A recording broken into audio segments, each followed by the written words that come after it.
출애굽기 14장 10절에서 20절까지의 말씀. 오늘 본문 출애굽기 14장은 이스라엘 백성들 역사 가운데서 가장 많이 이야기되어지고 그리고 많이 의미부여가 되어지는 사건인 홍해 사건입니다. 이 출애굽한 이스라엘 백성들은 홍해 앞에 서게 되지요. 아니, 홍해가 그들의 앞을 가로막고 서 있습니다. 이들은 하나님의 인도하심을 따라서 이곳까지 왔습니다. 하나님께서 자신의 백성들을 인도하셨으니 가장 빠르고 안전한 길로 인도하셨을 거라고 여겨지지만 실상은 전혀 그렇지 않았습니다. 성경 13장 출애굽기 13장 17절 말씀에서 블레셋 사람의 땅의 길은 가까울지라도 하나님이 그들을 그 길로 인도하지 아니하셨다라고 말씀합니다. 사실 이들은 돌아서 가고 있는 것입니다. 이 설명은 하나님께서 언제나 선하시고 그리고 가장 선한 길 그리고 가장 좋은 길로 인도하신다는 그 우리의 생각들과 전혀 다른 행보를 하고 있는 것이죠. 하나님께서 우리에게는 좋은 길, 가장 빠르고 그리고 가장 우리에게 쉽게 갈 수 있는 그 길로 인도하시는 것 같지만 지금 이 상황에서는 그것과 다른 곳으로 인도해 주는 거예요. 그래서 어쩌면 이 출애굽기 13장 17절 말씀이 곰곰이 생각해 보면 놀라게 만드는 충격적인 이야기가 아닐 수 없습니다.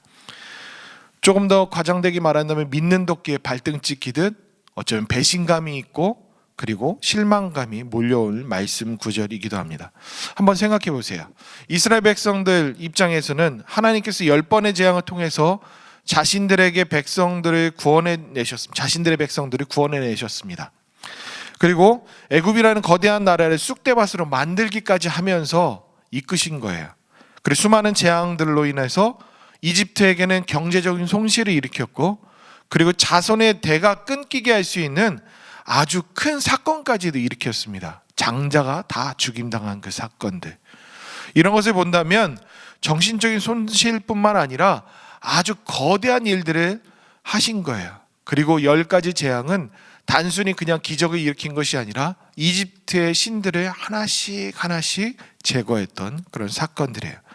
그렇다면 하나님께서 이렇게까지 하셨다면 이 이스라엘 백성들을 안전하게 인도하시기를 원하셨다면 이렇게 하면 안 되지요. 그런데 돌아서 가게 만들어요. 돌아서.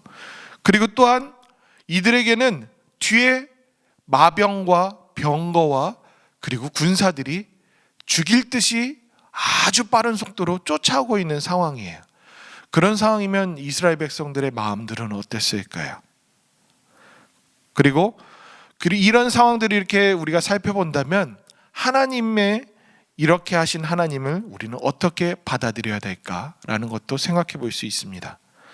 어쩌면 우리에게는 항상 틀에 박힌 것처럼 하나님은 자비로우시고 인애가 크시고 우리에게 좋은 것들만 해주시는 분이라고 생각되어지는데 사실 역사 가운데서는 항상 그렇지 않은 것들도 나타나게 된다는 거예요.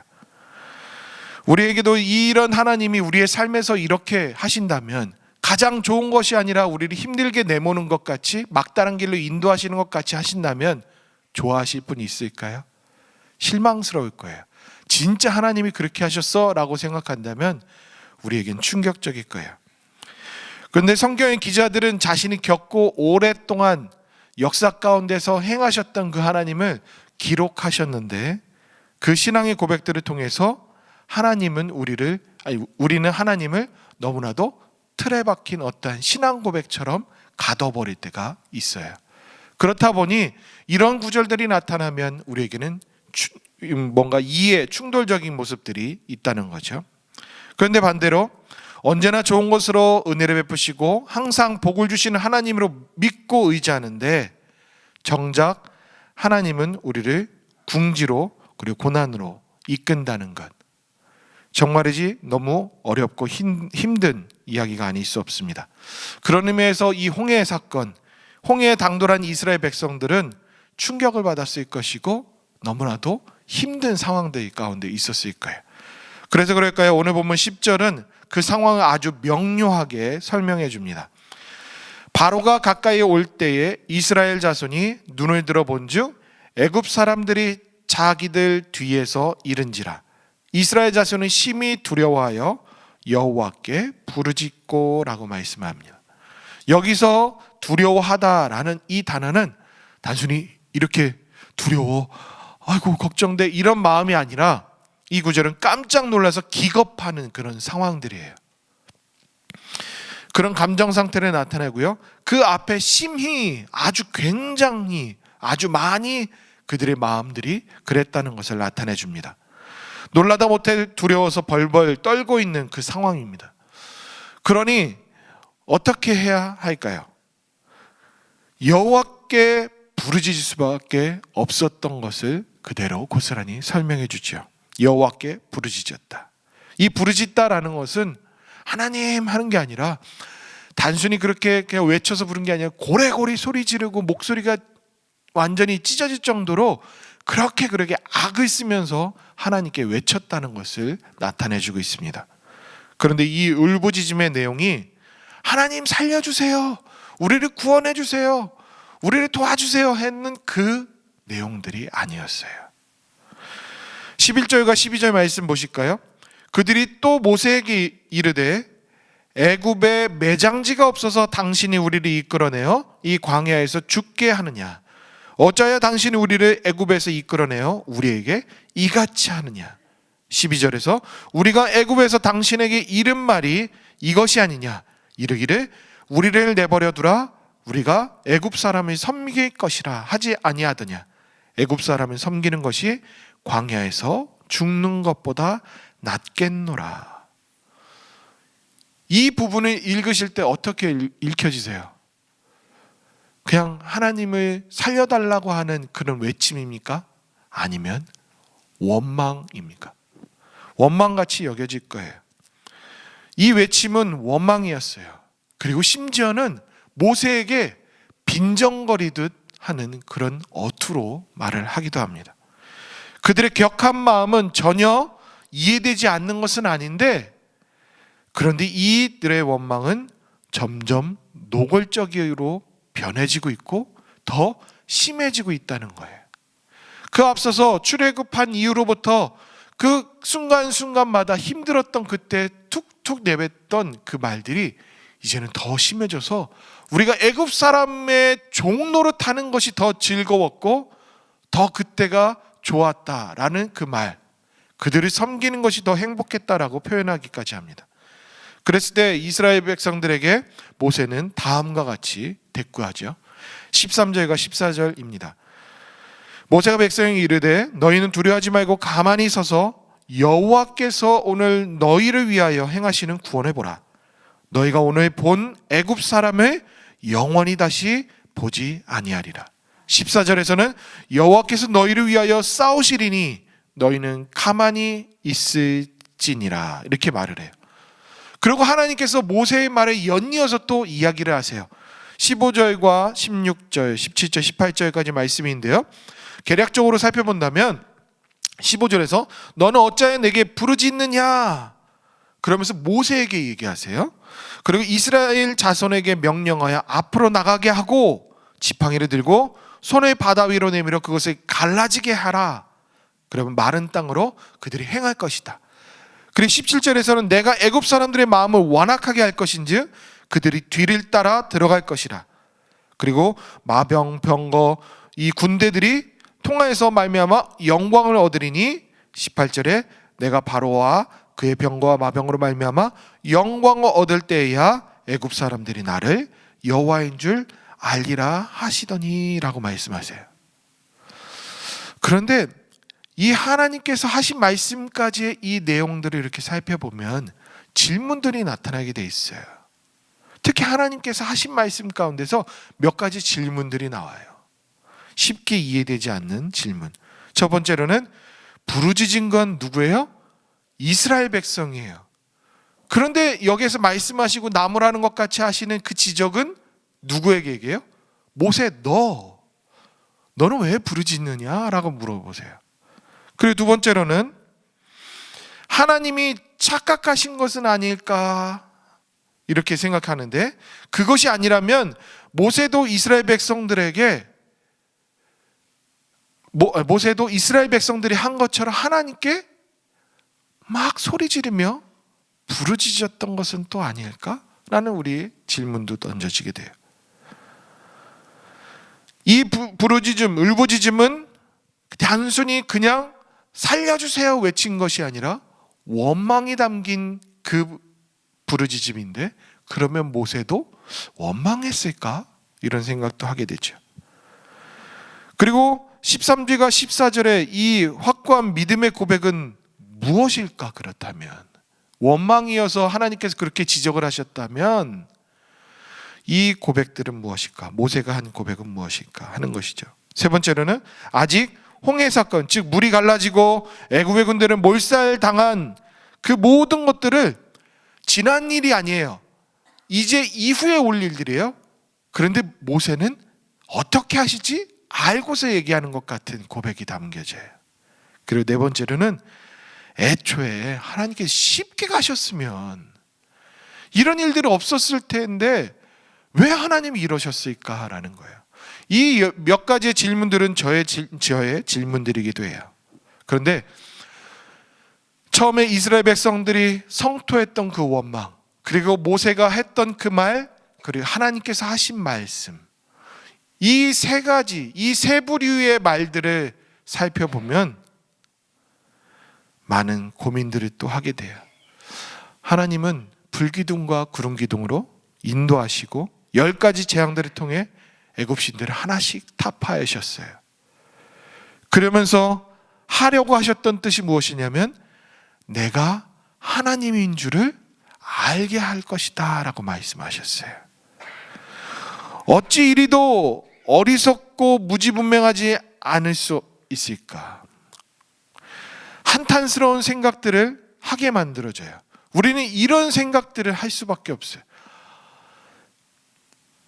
근데 모세는 어떨까요? 모세는 이스라엘 백성들에게 비하면 수준 높은 믿음 어린 고백들을, 그것을 하는 것이 참 위대해 보이기까지 해요.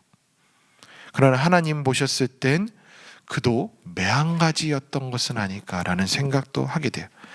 그렇지 않고서야 백성들에게 하실 말을 모세에게 한 것이니 말이죠. 모세가 무슨 잘못을 했다고 이렇게 하실까? 그런데 불현듯 떠오르는 것은 이스라엘 백성들의 모습, 그리고 모세의 이 말, 이 모습이 남 이야기가 아니라 우리들의 그런 모습들을 나타내주고 있지는 않을까 생각돼요. 왜냐하면 믿음이 없어요. 믿음이 없을 때는 원망도 해야 되고요, 하나님께 이것저것 말할 거 다 얘기해요. 근데 믿음이 있으면 어떻게 돼요? 믿음 어린 고백을 하지만 그래도 모세도 부르짖고 원망했던 그 표현, 그 대목처럼 또 해요. 그런 모습들이 신앙이 있고 없고의 그 정도의 차이와 상관없이 우리의 일상들, 우리의 모습들을 다 대변해 주는 것 같다는 모습이기도 해요. 근데 분명한 것은 그런 일들이 있었음에도 불구하고 하나님은 어떻게 하세요? 다 뜻이 있었어요. 다 계획이 있었어요. 그래서 하나님께서 일부러 쉽고 빠르게 할 수 있는 그 블레셋 길로 인도하시지 않으시고 일부러 그렇게 하셨다는 거예요. 왜일까요? 13장 17절 말씀 하반절에 보시면 하나님이 말씀하시기를 이 백성이 전쟁을 하게 되면 마음을 돌이켜 애굽으로 돌아갈까 하셨습니다. 즉 뭐예요? 홍해의 광야길로 돌려서 인도하셨던 그 이유가 옛 본성을 버리지 않고 금방 또 하나님 말고 다른 것에 심취하고 사랑하고 섬기려고 하는 이스라엘 백성임을 알았기 때문에 하나님은 일부러 이렇게 하신 거예요. 뜸을 들이시는 것 같이 때때로는 더 힘든 일의 길로, 고난의 길로, 어려운 길로, 불편한 길로 일부러 그렇게 하신다는 거예요. 왜요? 내가 여호와인 줄을 알게 하기 위해서 말이죠. 이게 바로 우리들의 인도하시는 하나님의 방법이에요. 하나님 우리에게 가장 선하고 좋은 것, 그리고 쉬운 길을 갈 수 있도록 역사하시는 분이세요. 그런데요, 때때로는 우리의 삶을 홍해 앞에 다다르게 하는 것처럼, 광야길로 일부러 인도하신 것처럼 힘든 일로, 고난 가운데로 인도하시기도 하신다는 거예요. 왜요? 우리 괴롭히려고? 아니에요. 내가 하나님인 줄을 너희가 알았으면 좋겠어 하시는 거였어요. 그래서 이런 말을 표현하시는 분들이 있죠. 광야 학교. 광야에서 지내는 것은 하나님을 온전히 경험하고 하나님만 신뢰하겠습니다 할 수 있도록 가르쳐주는 장소라고 표현하게 돼요.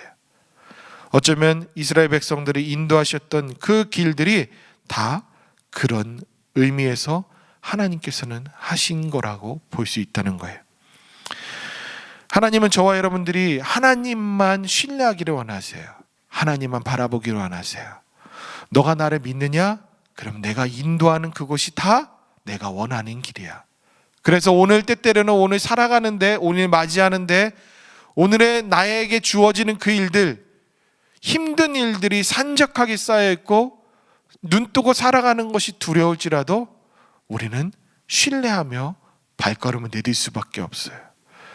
모세의 고백처럼 때때로는 원망도 하고 그러지만 그래도 하나님께서 하실 일들을 바라보는 것이 바로 우리의 본분이지요. 어떻게 해요? 가만히 하나님께서 하시는 일들을 우리는 기대할 수밖에 없어요. 그걸 통해서 너가 한 일이 아니라 내가 하는 거야 라는 것을, 우리의 삶의 주도권을 하나님임을 알게 하시기 위해서 그런 것이에요. 그래서 출애굽기 13장 19절 말씀에 요셉은 고백했어요. 하나님이 반드시 너희를 찾아오시리라. 이 고백을 하고 출애굽할 때 내 해골을 가지고 가, 내 시신을 가지고 갔으면 좋겠어 라고 얘기했던 거예요. 놀랍지 않아요? 신앙인들은 이런 삶을 살아야 돼요. 우리 앞에 보이는 일이 확연하게 보이지 않을지라도 하나님께서는 그렇게 하실 거야 라는 그 신뢰감 가운데서 우리는 살아야 돼요. 그러면 또 이 사건처럼 홍해 앞에 가로막혔을 때는 이들은 원망했어요. 그런데 홍해를 또 건너는 그 일들이 펼쳐지는 것을 보면 우리는 이렇게 고백할 수밖에 없어요. 하나님 다 계획이 있으셨군요. 하나님 다 하나님에게는 뜻이 있었군요. 그게 우리의 고백이어야만 해요. 그래서 오늘도 살아가실 때 다 계획이 있는 하나님께 착 붙어서 살아가시는, 그래서 그분만 의지하며 살아가시는 저와 여러분들 될 수 있기를 바랍니다.